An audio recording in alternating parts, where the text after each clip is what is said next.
Hi there.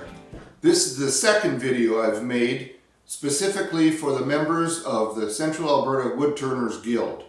This one is to show how to put together the Wedgie Sled. The last one was for the spindle steady rest. And apparently I didn't make it clear enough in the last one, so let me emphasize the only people who these are being made for are paid members of the Central Alberta Woodturners Guild. The idea is to try to make them cheaply as we can, to save them some money, and yet have good products built. So in this one I'm going to show how to put this together, and let me take this apart and I'll come back and show you how it's done.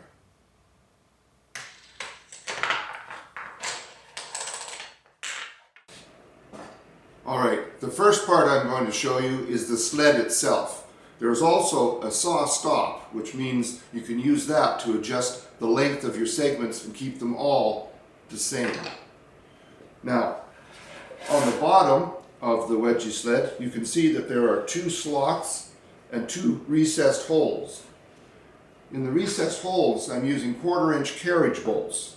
You can just put two of them in here, turn it over,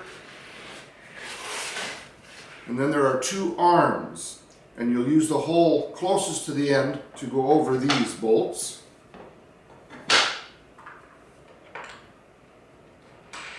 Put a knob on each of those.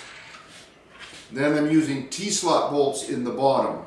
Now, I want to tell you this is MDF, so don't over tighten these. They only have to be snug. Otherwise, they might just press into the MDF, and then it's going to be hard to adjust them in the future. So what the T-slot bolts do there, knob goes on, same on the other side.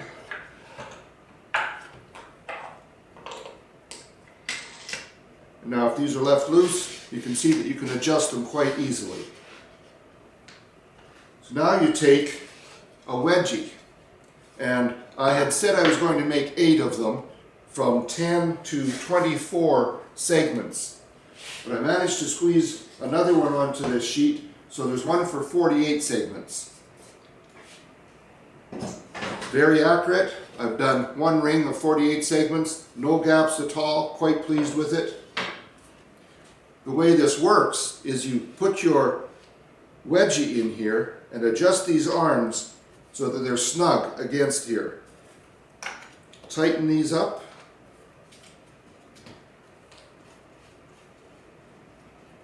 Now when you put it through the table saw, this is adjusted so that you can put your wood across here on the two different sides and cut your wedgies.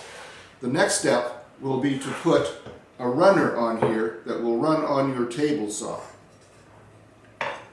Goes across here, and now let's go take a look at how to put this on your sled. To attach the runner to this Wedgie Sled, I put the runner in here, but if you notice, the Wedgie Sled does not hit the runner. That's because the runner itself is thinner than the depth of this. When it's attached, I don't want it to actually slide on the bottom. I want it to be just a hair above. So to do this, I'm going to put one washer at approximately the ends of this, and one in the middle. And then when I put the runner back in, you can see that it hits. So now what I need to do is take this tape off.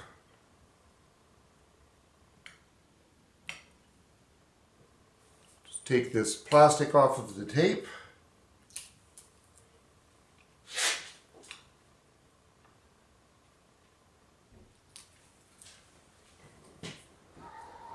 And I have the fence set so that just a portion of the blade is visible there. That way, when I move this out of the way and run this through on the runner, it will trim the edge of this. So I'm going to put this over here against the fence and drop it down. And that should hold it on there just fine. Now my next step would be to pre-drill and countersink holes here for 3 or 4 screws, and then screw it into the wood or MDF that I'm using, and that will attach it permanently.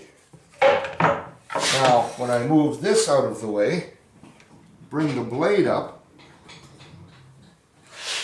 you can see that it's going to hit the blade. So therefore, when this is running, it will trim that, and it will always be square to this slot. I'm not going to do it on this one. It's just a demonstration. Just a way to put a runner on a jig that you're going to use. One thing I should have mentioned is that all table saw slots are not the same. So these are made to fit my table saw. When you get it home, if you find that it's not the right size, I can make you one if you give me the exact dimensions, or you can use this one, and I'll show you in a couple of minutes how to change it to fit your saw. Alright, the next part is the saw stop. Comes with all these different parts. You'll take this shorter one, which is the bottom, and you need to put the runner for this on here, just a little bit behind the recessed hole, making sure that it's square and centered so they have the same amount on each side. Once that's done, first thing you want to do is take this piece of dowel, put a little bit of glue on there, Tight Bond or whatever woodworking glue you use, fit it in there, give it a few minutes to dry. Then, once that's dry, you'll put the carriage bolt in here, slide this on top. This piece is shorter than this piece. Put the shorter piece on this end, and you can put your knob on here. The next thing you need to do is glue this small piece under here on the end. So you'll just glue it on there, as flush as you can get it, let it dry. Once the glue has dried on both of these pieces, you can put it together now. You'll take your carriage bolt, fit it in here, slide this over here, and as you can see, you'll be able to slide it back and forth. Put your knob on here to tighten it when you get it to the length of segment that you want to set it for, and you're ready to go. I'm not putting this in there because of course you need to fit this to the slot on your table saw. But once that's done, you'll be ready to go, and I'll show you how to trim this off on your table saw. I've attached the runner just with some two-sided tape as a temporary measure to explain this. To make sure that this is squared, what I do is run it up against the blade, bring it back, move it over just a hair, tighten it down, and then run it through the blade to trim this off. Now I've put pencil marks on here. In case this is not flush enough, I'll know once those pencil marks have disappeared that it is cut off and it's square. Alright, now what do you do if the runner I've supplied for you does not fit the slot on your table saw? Well, if it's a little too wide, you can try very gently taking a skim off the edge with your table saw, or maybe just run some sandpaper up and down until it fits, depending how close it is. On the other hand, if it's a little too narrow, you need to make it expand just a little bit on the two ends. This is my wedgie sled I've been using for a number of years, and I had that problem on mine. I had to expand it a little bit. To do that, I drilled a hole close to one edge, centered up and down on it with a 1/8 inch bit, and then I cut a kerf, a very thin curved saw down here, put a number 6 wood screw in there, and as you tighten it in there, it'll expand that just a little bit, and it should fit your table saw slot. One more thing you might want to do for this. This is MDF.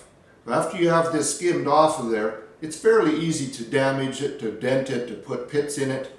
So you might want to take a small piece of maple or some other hardwood, fairly thin, and glue it on there. If it ever gets damaged, you can just put this back through your blade, trim it off, and put a new piece on there. Alright, now, assuming your runners are the right width for you to use, they're all glued on properly where you want them, you should be ready to go to work. And rather than reinvent the wheel, I'm going to put a link in the description box down below the video to a video by Steve Lindsley, who put out a real good one on how to use this sled. So, I hope you enjoyed this. I hope it's going to help you put yours together. If you have any problems, I'm in the guidebook for all the members, the directory. Give me a shout if I can help you with anything. Have a great day in your shop now. Don't forget to be safe. Take care now. Bye-bye.